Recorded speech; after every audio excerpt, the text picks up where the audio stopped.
Look at me, yeah, just look at me. All right, buddy. Again, Indian Head Rock. We're revisiting the incident of Steve Schaefer and his friend Dave Vetter pulling it out of the river back in 2007. And shortly thereafter, Steve Hartman came and did a CBS piece. New York Times did a piece. Local media in Kentucky and West Virginia, and it started to pick up this big media firestorm, if you will, which sort of revisited it all. And then we'll just start off here with, tell us your role at the time in Kentucky when this all went down. Well, I was elected Attorney General in November of 2007 and was sworn in early January of 2008. And so it was in the early days of my administration. And I recall sitting at my desk in Frankfurt there in the Capitol, and my executive assistant coming over the speaker saying, "Jack, you have a call from the Attorney General of Ohio, Mark Dam." So I wonder what he wants. So I pick up the phone, and he starts talking about this rock, the rock and this and that. We got to figure out something on this rock, and I need to negotiate something on this rock. And he was kind of a fast talker to begin with, and he said, maybe we could keep it 6 months, you keep it 6 months, we have an exchange. I'm like, what on earth are you? So I got into it a little bit, and realized that what had happened, that the rock had been taken from the Kentucky side of the river. Clearly, Kentucky owns to the I guess it's the low water mark in 1792 over on the north side of the Ohio River. So it was clearly in the Kentucky side, and I learned a little bit about the rock, and that it was over in I guess Portsmouth, Ohio, in a garage over there, and we heard from some Native American groups who wanted it preserved. We heard from professor at UK in antiquities who had concerns, and so that's how I first learned about Indian Head Rock. And then shortly thereafter, the Commonwealth attorney in Greenup and Lewis counties indicted Schaefer for some sort of theft, one of the theft statutes, and so that's how I first heard of it, and that's how I first became involved. What were your first thoughts on the rock?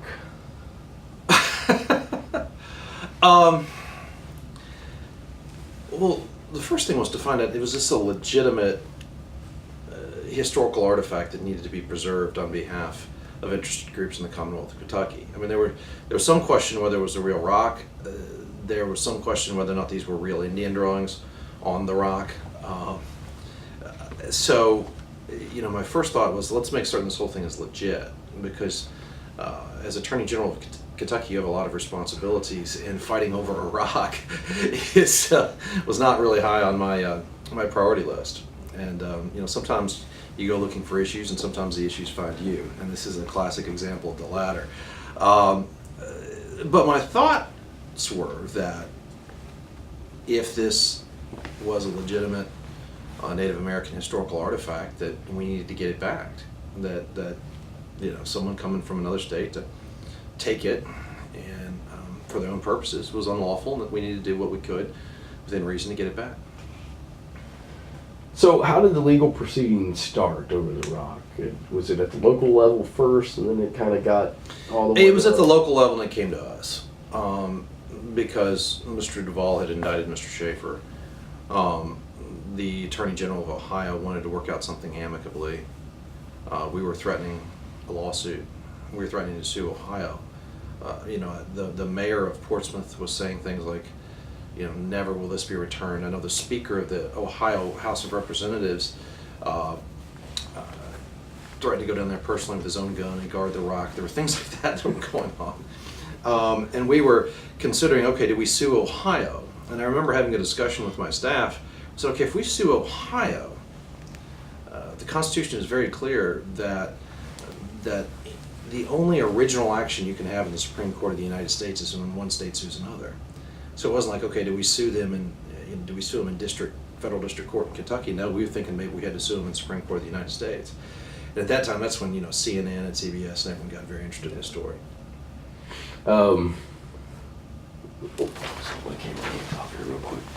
Hit the record button again. Yuck. Sorry, Jack. That's all right. So had you always wanted to argue a case on the Supreme Court? I got to sit. We had a case, a criminal case that went up to the Supreme Court of the United States And I sat at the table for that case. One of my assistant attorneys general actually argued the case, so I got to sit at the table. You know, I argued cases personally from the state Supreme Court.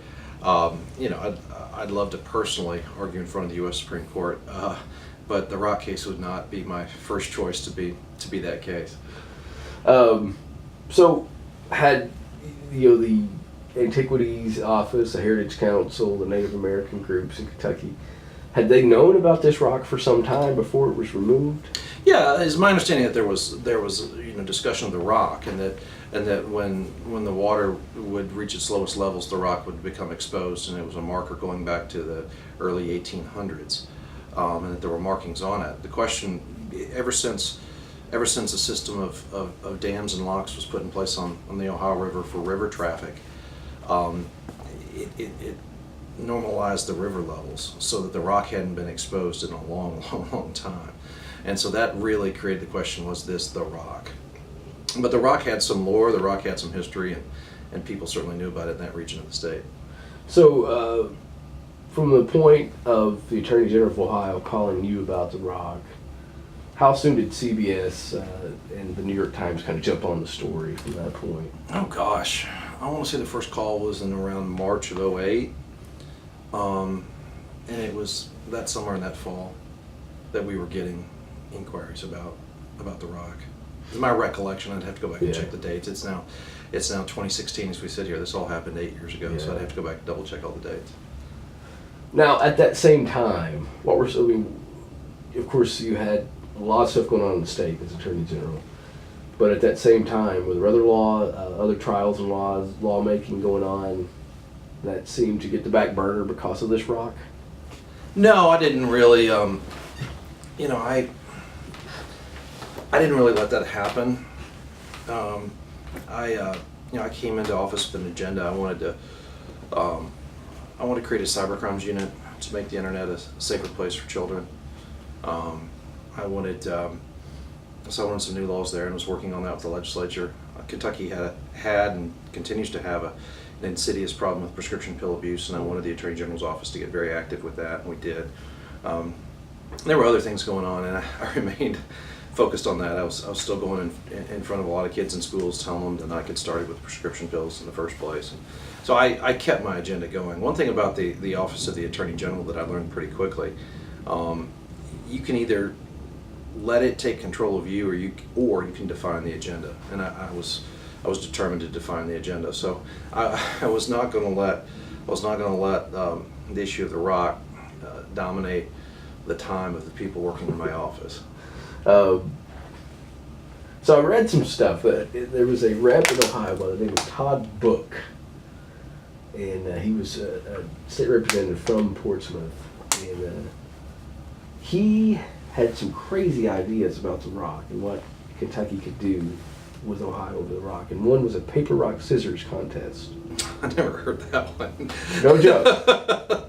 He had this vision of Steve Beshear and then Ohio governor, who was the governor in that Ted Strickland, to have literally the world's first paper, rock, scissors contest and festival on one of the bridges there, and the winner would take the rock for the year. Yeah, I never heard that one. I remember the mayor of Portsmouth, I think, chipped a piece of it off and put it on his desk as a symbol that it belonged over there.